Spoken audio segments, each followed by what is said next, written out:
Hey guys, this is Emeric from Emeric's Timelapse, and yes, LRTimelapse 5 has been released yesterday, so it's an amazing update. I'm gonna show you in this video what's new in LRTimelapse 5, what I think about the update, and obviously, is it worth it to buy the new license?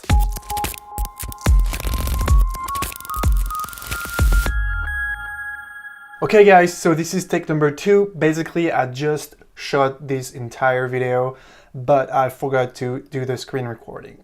So it's fine, I'm just gonna reshoot it, even better than the first one.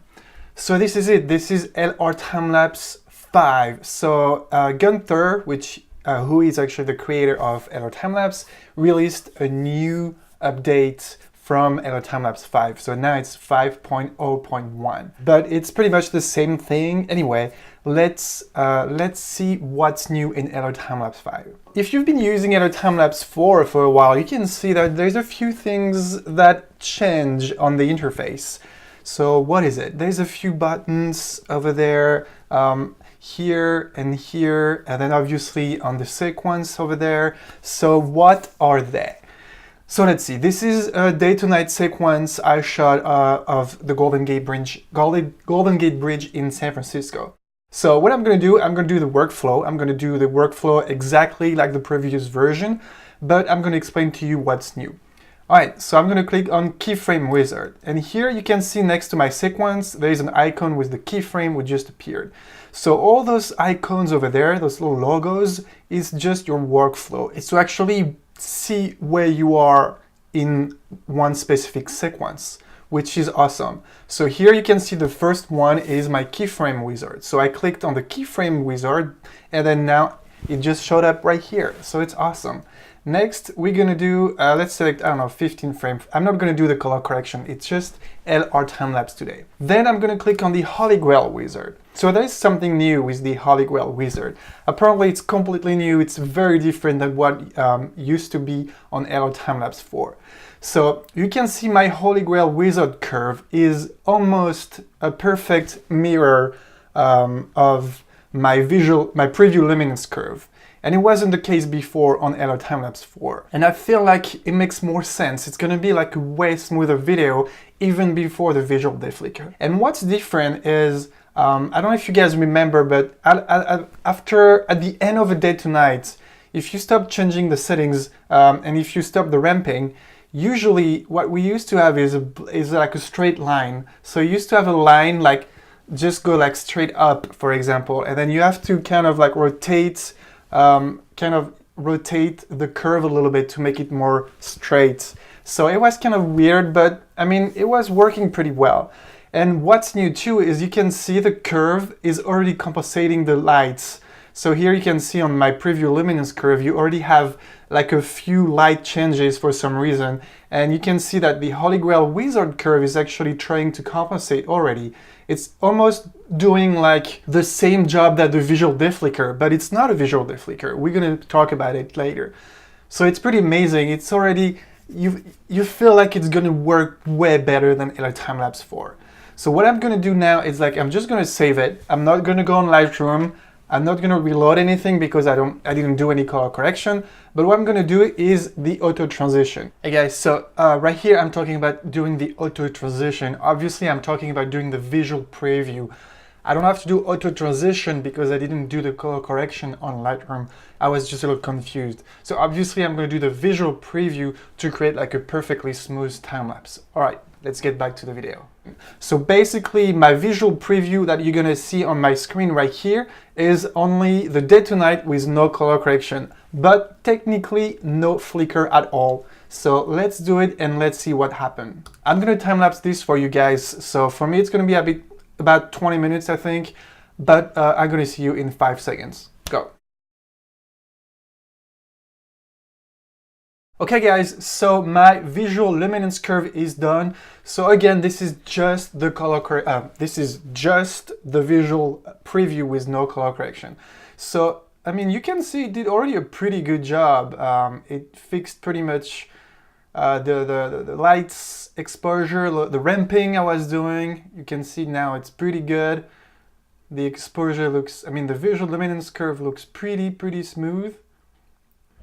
Okay, there's a couple of jumps over there, still a little flicker, but it's very impressive to see how the Holy Grail wizard corrected the time lapse already. It's incredible. It's really, I mean, it's my first time actually using it with a time lapse. I haven't really worked on it. I've played with the program a little bit, but it's my first time really playing with LRTimelapse 5. So see, now that I created the transition and the visual preview, well, we have the two icons here that showed up. So now let's do the visual deflicker, because the visual deflicker, well, we have a couple of new things here. Yeah, we have the smoothing, like as usual, like we add in the LRTimelapse 4. So I recommend to do like 5 to 10 at the beginning. But what's new here is the multi-pass deflicker. It's awesome. It's a multi-pass, which means you can apply a 10 smoothing 2, 3, 4, 5 times, and it's gonna smooth your time lapse even more than just one pass. So I think in LRTimelapse 4, you were able to do kind of multi-pass a little bit. So you could choose, like, for example, 5 smoothing and then on second pass 10 to make it even smoother. But here it's a little different. So I'm gonna do this, so we're gonna be able to fix our visual luminance curve and to make it even more, to make it smoother. So for example, I'm gonna select 3 passes with, let's say, between like a 7 smoothing. So I'm gonna apply this, and then I'm gonna obviously time-lapse this for you guys. Just one little more thing. I know Gunther improved the speed of like the rendering, of the processing of the images.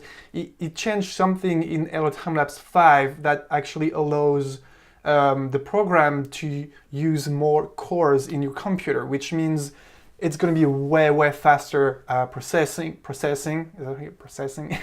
a way faster rendering for anything.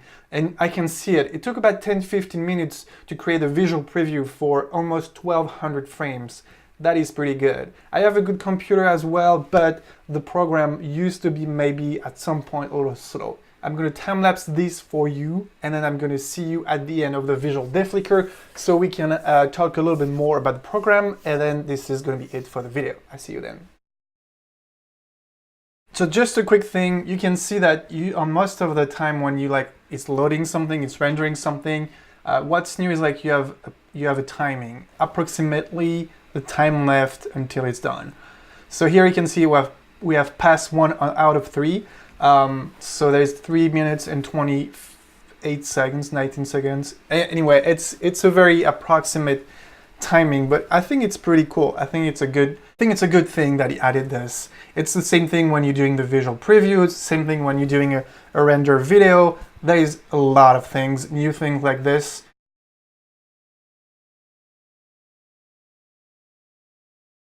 Okay, so pass 1 is now done. So now you can see the program is doing the pass number 2 out of 3.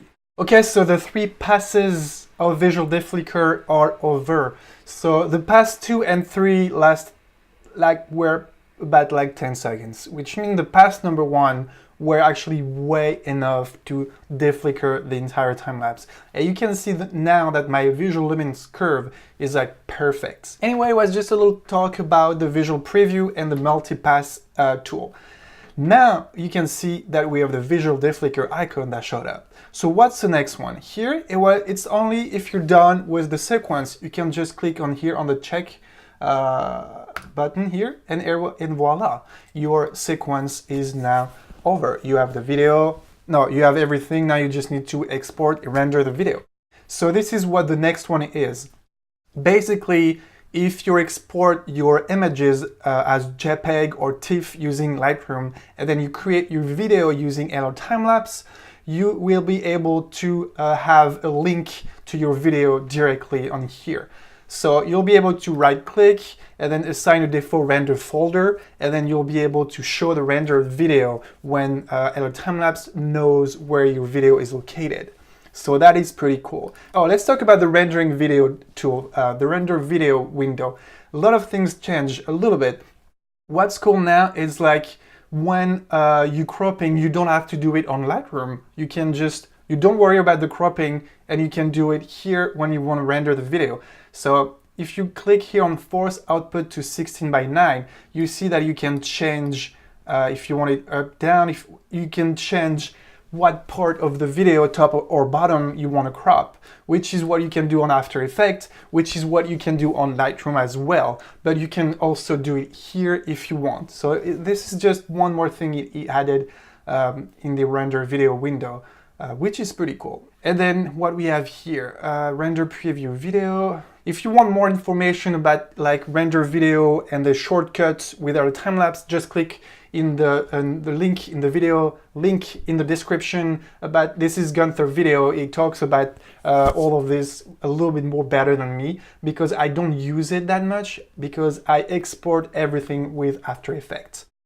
And this is a great tool. This is a new tool. This is create a composition. So it called it composition. I think most people call it timeslice. This is something you can easily do with Photoshop, but he did it here on LRTimelapse in just like a couple clicks. So I'm gonna go select a day to night sequence, a photo JPEG sequence that I created. So I don't think it works on RAW files. You need to create the sequence from Lightroom, JPEG or TIFF, and then have it this way. So then you select it, you're gonna like load it, and here you go. You can change the number of stripes, the direction, the transition width, which is like the feather between each photos, and then remove some images.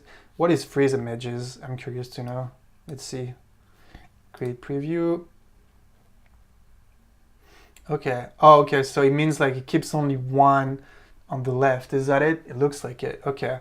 So no, I don't want this. And you can remove images if for images. If for example you selected, like you started your time lapse way too early, you want to remove some images where you can do it at the beginning or the same thing at the end. You can change like number of stripes. For example, let's select 59, create preview. Okay, it's oh, that's actually pretty cool.